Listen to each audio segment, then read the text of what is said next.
So we're doing this Tzivos Hashem.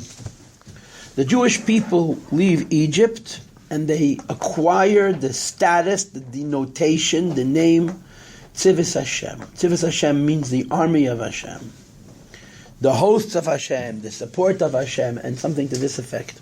Okay? Now, Rabbi say, number one, in Chassidus, we link the idea that the Jewish people are called Tzivos Hashem with the fact that one of the names of Hashem is Tzvokos. Right? One of the names of Hashem is Tzadik Beis Aleph Vav Tov. Tzvokos is one of the names of HaKadosh Baruch Hu. And we argue that the allusion of Tzivos to the Jewish people is because they're similar to the Yevish. That you learn in the Sichos, there's an argument, there's different opinions. Some people say that we're called Tzvokos, Tzivos Hashem because Hashem is called Tzvokos, and others say Hashem is called Tzvokos because we're called Tzivos Hashem. Which comes first? The chicken or the egg? Are we called Tzivos and that's why Hashem takes that name? Or is Hashem called Tzvos and that's why we have that name? And one of the arguments that the Sicha makes, based on all kinds of source material, is if Hashem is called Tzvos because we're called Tzivos, then it's not a holy name.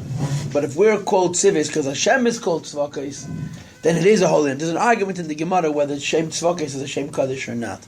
The halacha is it's considered one of the holy names of HaKadosh Baruch Hu. It's one of the 7 names you're not allowed to erase.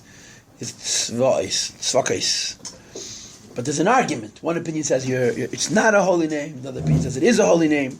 And this Sicha argues that the difference is whether we're called by Hashem's name or Hashem is called by our name. That's the way it breaks down. That's the way it comes down. But be that as it may, when the Jewish people left Egypt, they acquired a new title, new denotation that they're called Tzivos, the army of Hashem. Okay? So we're going to learn the Sicha. Now the Sicha is 6 pages long. You'll notice I only gave you one sheet. I had mercy on Mechon Chana's paper because I learned through the entire Sicha. I have it. When I put the PDF up online, I'm going to put the whole Sicha up.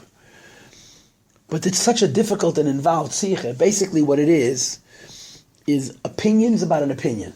There's a Gemara in Masechta Shavuos that brings 2 opinions about whether Tzvos is Hashem's name or not. Rabbi Yossi says it isn't.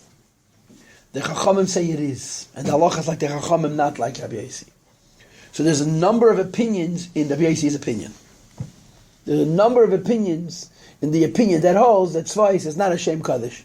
And the Rebbe analyzes these opinions, and he really takes something very nuanced, very subtle, at the same time very deep and very serious, and cracks it open. Mamish opens it up like a flower. I learned the Sicha this morning, and I was sitting and learning the Sicha, trying to remember learning the Sicha when it came out 30 years ago, when I was 30 years less smart. I'm saying to myself, gosh, what a Sicha. It's very, very scholarly. So you have the time and patience, you open up the source material, look up the materials, and you can, if you dig deep enough, it's really, really involved. But our job is not to learn the scholarly aspects of the Sicha. Our job is to learn the parts of the Sicha that relate to the narrative, right? What are we doing? We're learning the story of exile and redemption.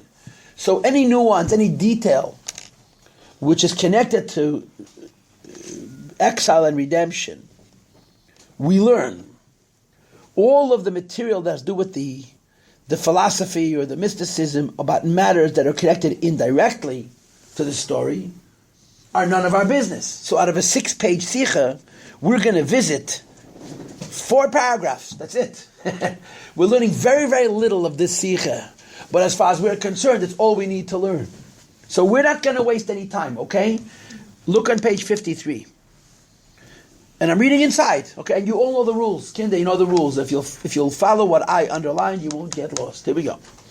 B'tzeis Yisrael mi'Mitzrayim. When the Jewish people left Egypt, Matzinu B'Krah, we find in the Torah, Shenikru Az B'Teir Chodesh, they got a new name.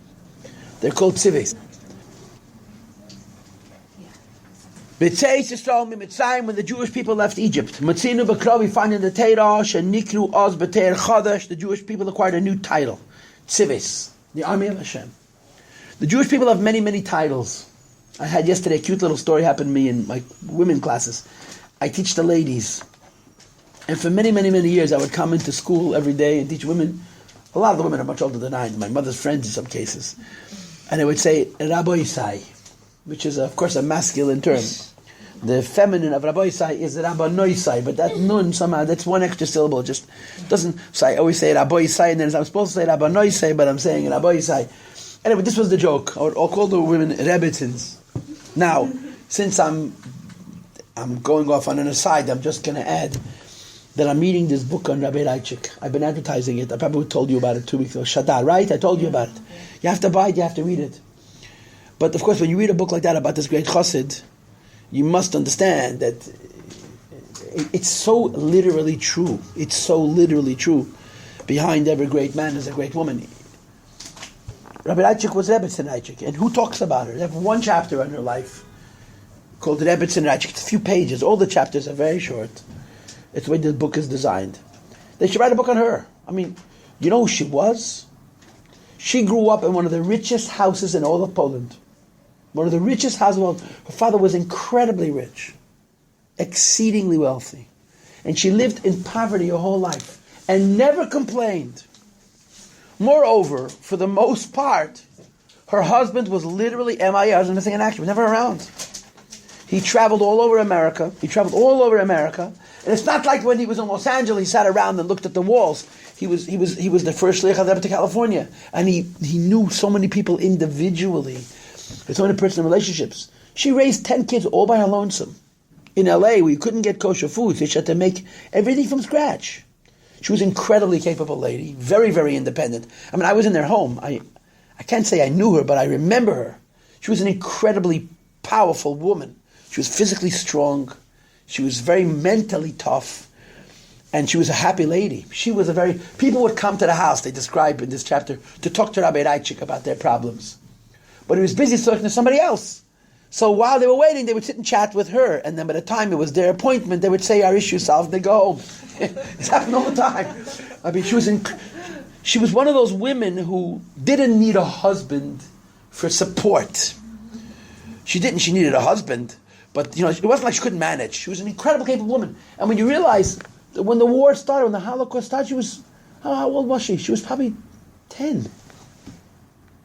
She really had her life disturbed, but she wasn't a disturbed person. Really wasn't, which is remarkable. An amazing, amazing, amazing woman. So one of the things that really gets you upset is that when they first got married, long-distance phone calls were very, very expensive. Even I remember this. Most of you don't remember this. When you called long distance, you paid like $1 a minute, or 50 cents a minute. Even in America, you thought 50 times about a phone call. I mean, today it's nothing. It's either free or virtually free. Then it was exceedingly expensive. He was away from home a lot, months out of the year. They couldn't afford to talk to each other. Could you imagine? They couldn't afford to talk on the phone. So she would call 770 because he was in touch with 770 more than he was in touch with her. If she needed her husband, she called the Rebbe, Chadakov, the Rebbe said, because she knew that he's going to call there every day. At home he didn't call, you understand? It's really hard to understand that kind of life. And anyway, once she didn't feel well, and the Rebbe called him and said, go home. Stop what you're doing. Your wife needs you. Go home. And when you get home, report. It wasn't heartless. Working for the Rebbe was a lot of sacrifice. But when you were on that level of involvement with the Rebbe was like your father. The Rebbe called him up and said, your wife needs you, go home. On the occasion, or 2 occasions, whatever it was, the Rebbe stopped him in the middle of his work and said, stop what you're doing, go home. And he did. He went home. And then he had to report back to the Rebbe what was going on. The Rebbe wanted to know every detail. Anyway, I'm just beating around the bush. The point is, the Rebbe consistently called her Rebbetzin Reichik. And one of the Rebbe's secretaries, when she passed away, she survived him. She lived longer than he did. She was much younger. I think she was 10 years younger than him. When she passed away, Rabbi Groner, the Rebbe's secretary, went to be Menachem Ovel. He flew to Los Angeles. And he said to the children that there was an occasion where he was talking about her to the Rebbe. And he said, Mrs. Reichik. And the Rebbe corrected him. Rebbetzin Reichik. I mean, any time the Rebbe referred to her, he referred to her as Rebbetzin Reichik. Oh, I know why I'm telling you this whole thing. The women, I would call them for years and years, call them Rebbetzins. Rabbi Sai, my masters, my teachers, Rabbi Sai. And again, I'm like everybody else. You evolve. So lately, sometimes things happen subconsciously. You don't even do things like happen to you. Lately, I guess I'm going back to my childhood. I'm digressing, yeah. When we were little kids, we went to yeshiva and we learned everything in Yiddish, which is not the case anymore. So when we talk about the Jewish people, Bnei Yisrael, the sons of Israel, right? The Yiddish Kinder. We were called Yiddish Kinder. So like the last year or so, I'm calling everybody Yiddish Kinder.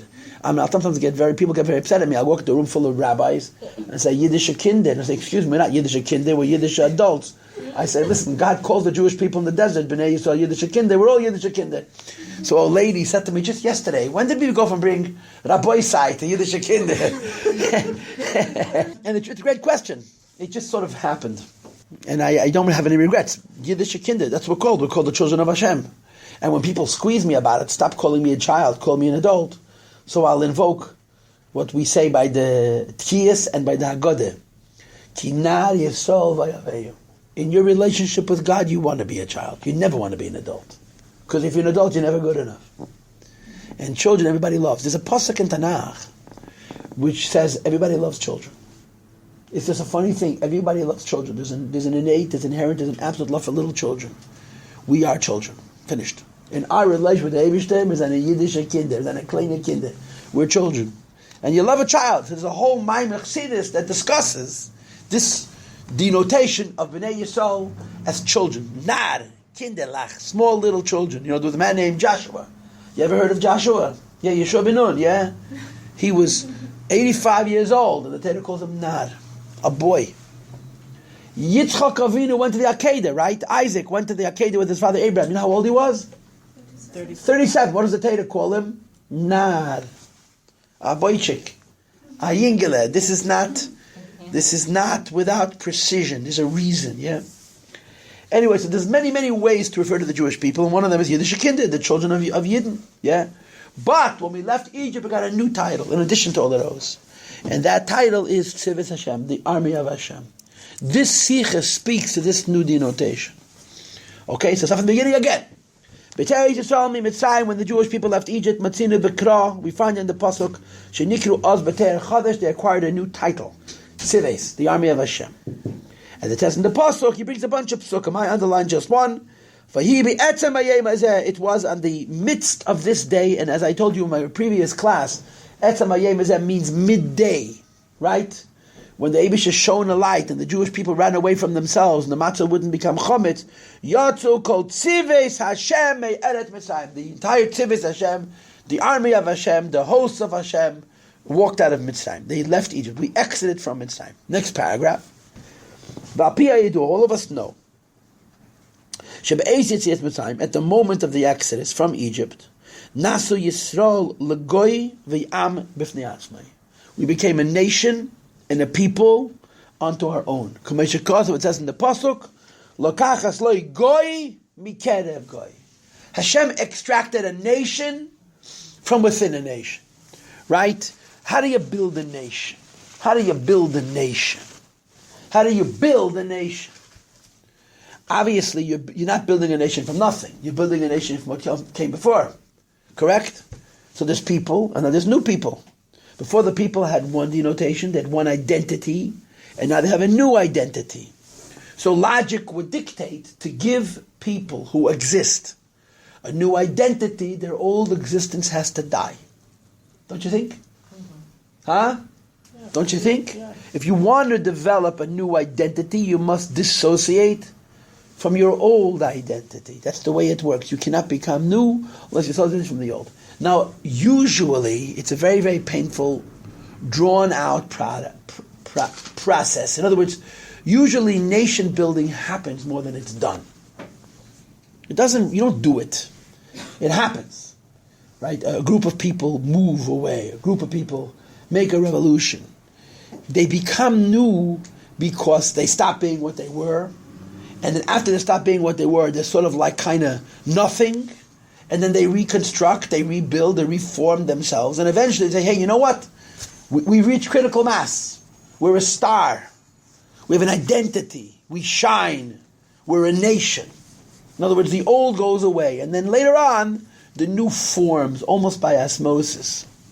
You rarely have a crisp transition from nation to nation. Yesterday we were Brits, and now we're Americans. I love the Declaration of Independence. I mean, I love America, I really do. Declaration of it was written by Thomas Jefferson. Did you ever read it? In the annals of human history, it becomes necessary for a group of people to. This is how it starts. That's how it opens. Throughout the history of the world, when it becomes necessary for a group of people to dissociate from the nation that they belonged to before, and to re-identify themselves as a new nation, that they have an obligation to declare why they're separating themselves. It's a declaration of independence. It's explaining why America decided to dissociate from the crown. It's so simple. Declaration is very simple. The argument is so simple, and yet it's so profound. We belong to the British Crown. We're part of the British Empire. We are declaring that we're no longer part of British Empire. We're our own identity. We have an obligation to explain why we're stopping to be what we were and we're starting to be what we will become. It's called the Declaration of Independence. You show me another event in history of the world where there's a Declaration of Independence. I don't think it exists. It's very, very unusual. We were an existent presence. We were part of the British Empire. We woke up one day, pretty much one day, and said, that's it. We are declaring our independence. We're becoming a separate people. It doesn't happen crisply, usually. It usually happens by osmosis. If you have an empire that falls to pieces, for whatever reasons, and then small parts of that empire begin to identify as individual new nations, it happens over time. The Declaration of Independence is a very unusual document, and it speaks to a very unusual story. We were a people with a distinct identity, and then we said, no more, we're becoming something new. And we explained it. We, it means America, explained why we're becoming a new nation. I don't think there's another example in the entire history of the world for this. Now, the reason I'm saying this is because the Torah describes the birth of the Jewish nation exactly like this. In other words, just like the American, the people living in America, the Europeans living in America, declared independence from Egypt, from the British Crown. They had a distinct identity, and yet they stopped it and started something new. That's what happened to us. We were part of Egypt, and Hashem extracted us from Egypt and made us into a people. The biblical terminology is "lakachas loy goy mikerev goy," to take a nation from the midst of, or you want to be very, very literal, from the bowels of a nation. We were part of something. We were not nothing. We were part of something that had a clear, distinct identity, and we were culled out and became a new something. In other words, what I'm trying to argue is that the only mashal for the birth of the Jewish people is the birth of the United States of America. Now, it's very bad to compare the birth of the Jewish people to anything else because it's a religious idea rather than a political and a social idea. But it's a good mashal. It was not like there were 6 or 7 people who snuck out of Egypt and they hid in the desert and they multiplied and they had a bunch of kids and they said, you know what, we're a nation. That's not what happened. Millions of people. Yesterday they were Egyptians, today they're Jews. And there's a declaration of independence. There's a distinct point of the birth of this massive body of human beings. So the Torah describes it as lakachas legoy mekerev, to extract a nation from within a nation. It's very, very, very unusual. And like I said to you before, I think the only example for it in history is the birth of America, where we, like I said, you show me another group of people that had a declaration of independence. A declaration of independence, girls, doesn't mean we announce that we're separate. That's what it means. The Declaration of Independence is not saying we're separate from Britain. It's explaining why. Do you understand what I'm saying or not? The Declaration of Independence explains why. Why did we decide to stop being Britain, start being Americans? There's no other example of that. Anyway, lahavdol, the Jewish people declared independence. They were part of Egypt. They were members of the Egyptian nation, for better or for worse, and now they were independent. And it happened very abruptly, very suddenly, and very crisply. Several million people yesterday were called Egyptians, and today they're called something else. They're the nation of God, the Yiddish Kinder, or as this Sikha focuses on, the army of Hashem. Okay? Nira loimer ta'am adover. Says the Rabbi, it seems to me that the reason why we acquired the title Tzives, Army of Hashem, at the moment of our birth, and again, the moment of our birth is very, very clear and distinct. It's a very crisp event of transference of identity. Yesterday I was a part of one, and now I'm in it. It's like having a baby. I mean, that's really the truth. You carry a baby for 9 months. I've never been pregnant, by the way, just for the record. A woman carries a child for 9 months. As much as she knows that child is a separate entity, it's a piece of her. Any woman who's delivered a baby, and it doesn't matter how many they have, the moment of birth is like Yesh Mayayin. You know for 9 months this baby is going to be born. And until the baby is born, the baby doesn't exist. Because until the baby is born, the baby is you. And at the moment of birth, the baby is somebody else. And it's a spontaneous event. I don't mean this biologically. I mean this psychologically, spiritually. Until the baby comes out, it's a piece of you. And now it's a separate entity. And you have to look after it. It's a whole new idea. And that's like the birth of a nation. Lakachas loy goy, mikerev goy, to extract a nation from within a nation.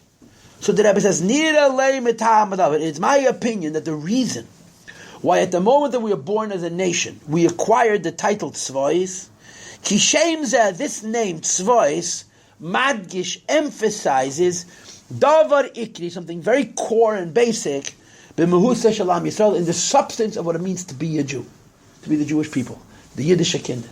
Okay? Page 57, please. And again, just the underline. Okay, the first underline I squiggled out of existence. I didn't. Whiteout has gone into the annals of the past because of the computer. But in this particular case, whiteout would have been useful. Gidroi shel shem tzvois hu. The meaning of the word tzvois. Now we have a whole sikha, which we skipped a bunch of pages of, that discuss the halachic debate. Is tzvois a name of Hashem or is it not a name of Hashem? And if it is a name of Hashem, why is it? And if it's not of Hashem, why isn't it? And there's a number of different explanations for each position. We skipped all of that. We skipped all the scholarly stuff about the Shem Tzives, and we come into a conclusion. Gidresh Hashem Tzvaisu, this name Tzvais, as it relates to HaKadosh Baruch Hu, is Kefisha HaKadosh Baruch Hu mislabish. It's how God Almighty manifests Himself, reveals Himself. Begidrei b'nei Adam v'nivraim, in the parameters, in the fence, in the criteria of people and creation. Tzivus is the name of Hashem. But it's not in the name of Hashem that describes His remoteness. It's not a name of Hashem that describes His distance. It's a name of Hashem that describes very much His engagement, how He's involved with us. To the extent to which the name Tzvokes Lamaila is describing Hashem's involvement with us rather than Hashem's disengagement is from the fact that there's actually an opinion that it's not even the holy name of God. Shalachei Shem Zeh, which is why this name, Nizgala Idei Nevi'im Dafka, is revealed to us through the prophets. Shedvar Avai Mislavish Basagos V'chuli, because in the case of prophets, right, Moshe Rabbeinu gave us the Torah. Right, the 5 books of Moses come from Moses, but the 5 books of Moses, for lack of words, were a direct dictation. You know, Hashem said, "Right, Bereshis, Bereshis, Bara, Bara." Yeah. There's actually a Ramban, one of those classic Rambans, who asks the question that the book of Genesis should begin with the word, God said to Moses, "Write." Bereshis bara Elokim. The Ramban asks that question. The Torah begins, in the beginning, God created heaven and earth. It should begin, God told Moses to write in the beginning. Because the Chumash, the 5 books of Moses, according to the Ramban, including Dvarim, is a direct dictation. Now, of course, there's inspiration behind it. It's the highest level of prophecy. Moshe Rabbeinu is considered higher than a prophet, whatever that means. But it's Hashem tells Moshe when he writes. Prophecy is very different. Because prophecy is not Hashem telling a prophet what to do. A prophet raises himself where the mind of the prophet and the mind of God converge. You become so holy, so pure, so close, that the enlightenment of Alakus and the person's mind meet. So prophecy is about human beings' ascension more than anything else. Therefore, the books of the prophets, rather than in the Chumash, Hashem is called Tzives, Tzvokos, the divine name Tzvokos, because this name of Hashem denotes the godliness of engagement with His world. That's what Tzvokos means. Therefore, the Rebbe says, this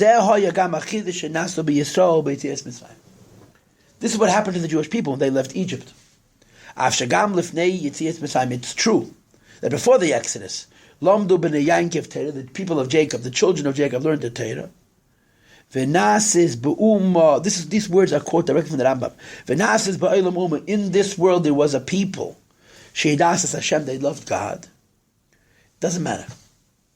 Before the exile and the exodus, the Jewish people were not distinct as a nation as they would be afterwards. How? By going into the melting pot, which was Egypt. A fundamental change happened to the Yiddish kinder, to the sons of Israel. They were given clarity. They were given refinement or fineness. They personally became a seat on which Hashem can sit.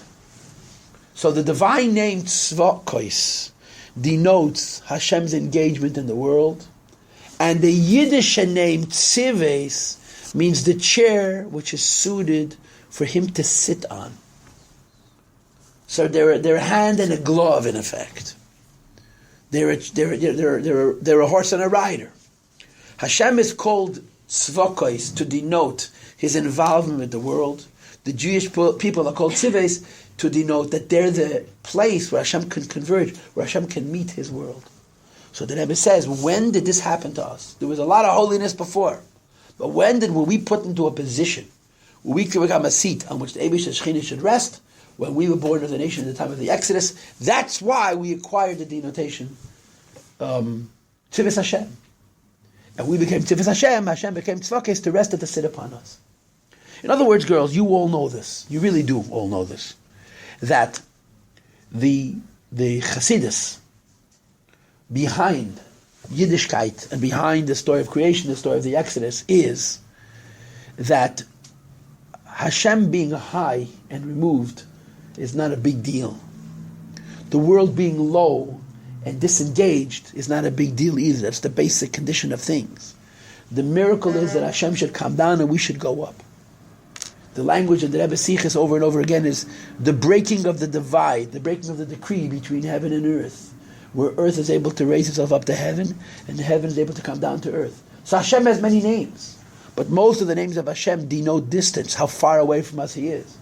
Hashem has a name that the idea of this name indicates His involvement with us.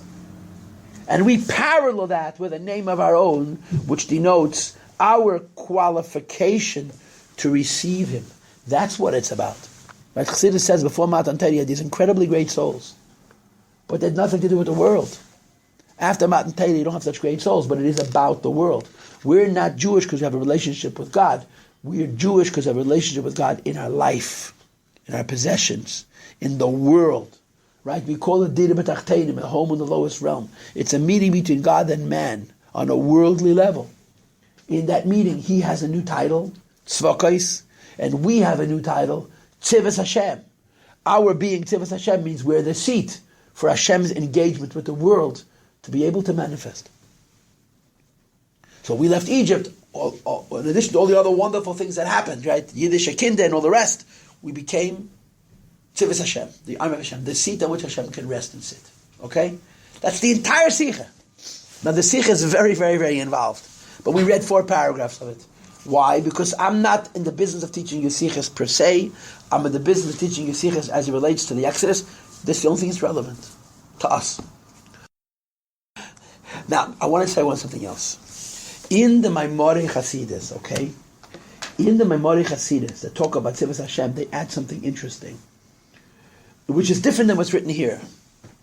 But I'm not going to bring you a text to represent it. In other words, I have a sort of a good idea what the next Sikha class is going to be.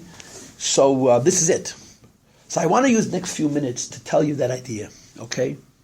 If you learn Hasidus, you learn that the relationship between man and God, there's a lot of levels.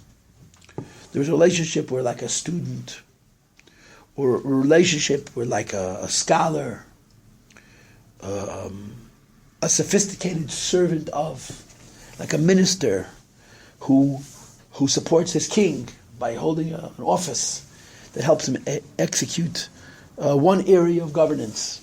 Yeah, we have all kinds of relationships. So one of the relationships that we have a relationship like a student or like a servant, a sophisticated servant of, it's one level of a relationship. Higher than that is the relationship between a child and a parent. The child-parent relationship, which is called in Hasidus Ava Ben, a father and a son, is a very deep relationship. It's a very deep relationship. It's an intimate relationship. It's an essence relationship. Or the way Hasidus would describe it, the love between a father and a son is because the father is a piece of the son and the son is a piece of the father. It's almost like self-love. Children have similar personalities to their parents. They're frequently inclined to do what their parents would do because they have similar tendencies, dispositions, leanings. So in as much as we're Hashem's children, we serve Hashem based on what we have in common with Him. Which is wonderful, which is very profound. But it's limited. Why? Hashem has no personality, that's why. So in as much as Hashem has personality, it's not Him. It's Ishtalshlos, it's Atzilus, right? Therefore, when you learn in Hasidus about the different kinds of relationship between a person and God, you will say, one of the highest relationships is the relationship between a child and a parent. Even higher than the relationship of a child and a parent is a slave and his master. Eved and Odain, slave and master, is considered superior to Av and Ben, to father and child. Why? Because the slave belongs to his master. And the entire reality of the slave is the service of the master. Chassidus goes so far as to say that there's an expression, Tainug ha'eved hu tainug ha'odan mamish. The delight of a slave is the delight of his master. The classic example of this would be Thomas Jefferson again. Thomas Jefferson was a slaveholder, you know that. Thomas Jefferson wanted to declare independence for slavery when he made the Constitution. He really, really was anti-slavery. But he lived in Virginia and he knew that he couldn't do it. America was not ready for it. So he didn't. And you know what? He didn't free his slaves. I mean, they call him the great hypocrite, yeah? Washington did. Washington also lived in Virginia. Washington freed his slaves. Jefferson didn't. But he used to call them his family, and he treated them in many ways like family. But they built his palace, his Monticello, his mansion, which, by the way, bankrupted him. When Jefferson died, his children inherited nothing. They took everything he had and gave it to the government because he owed so much money. The Library of Congress is built with Jefferson's private library, for those who know. Anyway, but when they would do things together, they'd build a house. The house was his, it wasn't theirs, right? I built myself a palace. The slaves got pleasure from the pleasure of his master. If you do something to advance the cause of your master as a slave, you have pleasure from your master's. Then why would you have pleasure from your master's pleasure? You're a piece of property. You're owned like a chicken, like a goat, like a cow, right? It's really strange. But it's true that when you have this degree of subservience, this degree of bittul, where the slave is the property of his master, so when the master gets pleasure, the Chassidus asks the question, if you're a slave of a master, and you're doing landscaping, or you're sewing clothing, or you're making bread, why do you want it to be beautiful and perfect? You don't care. And the answer Chassidus gives is Tainug ha'eved, hu tainug odan mamish. The delight of the servant is the delight of the master, mamish. That's how it's described in Chassidus. Now, of course, in the Nimshal, when we talk about being a slave of Hashem, it's a choice, right? Physical slavery, somebody took you from one place, swept you to another place in chains, and sold you into slavery. We choose to be Hashem's servants. And Chassidus argues that when a Jew chooses to be a slave of HaKadosh Baruch Hu, he's closer to Hashem than when he acts as a child. Because when you're acting as a child, it's because the Father is in you. So there's a self-identity.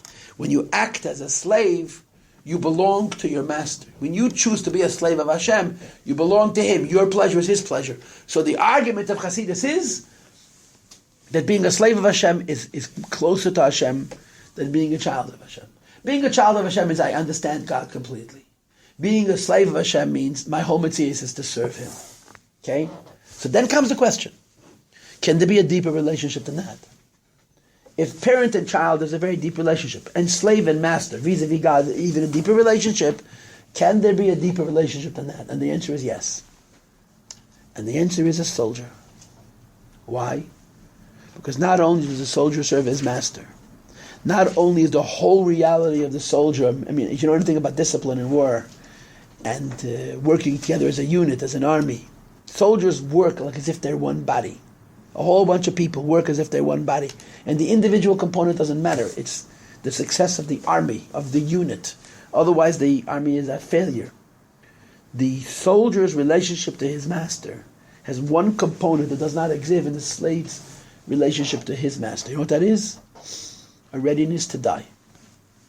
Mesiras Nefesh. Soldiers are ready to die. That's what a soldier is. So in some Maimori Hasidus, they'll develop the build-up that I just gave you. I'm in a bit of a rush because I'm looking at the clock. You have these different levels of relationship between man and God. One of the higher ones is a child and a parent. Even higher than that is a slave and a master. Even higher than a slave and a master is a soldier. Because when a soldier agrees to work for his master and he signs on, not only does he become the property of his master, he's prepared to give his life, mamish. So in some places in Hasidus, when they talk about this concept of Tzivas Hashem, they make this point. So we now have two ideas. One idea we're reading out of a Sikha, and the second idea that I'm sharing with you orally. The idea of being the army of Hashem as it's presented in these few paragraphs that we read, is that when the name of Hashem Tzva Kois denotes his involvement with the world, the name of the Jewish people Tziv Ois is that we're the seat where his involvement is manifest. And the second idea that Tzivis means soldiers, an army. And soldiers have a property that other people don't have in their relationship with Hashem, which is the readiness for Mesiras Nefesh. Wouldn't a child be prepared to die in honor of their parents? It's an interesting question. And halachically, it's an argument between the Gemara and the Zohar.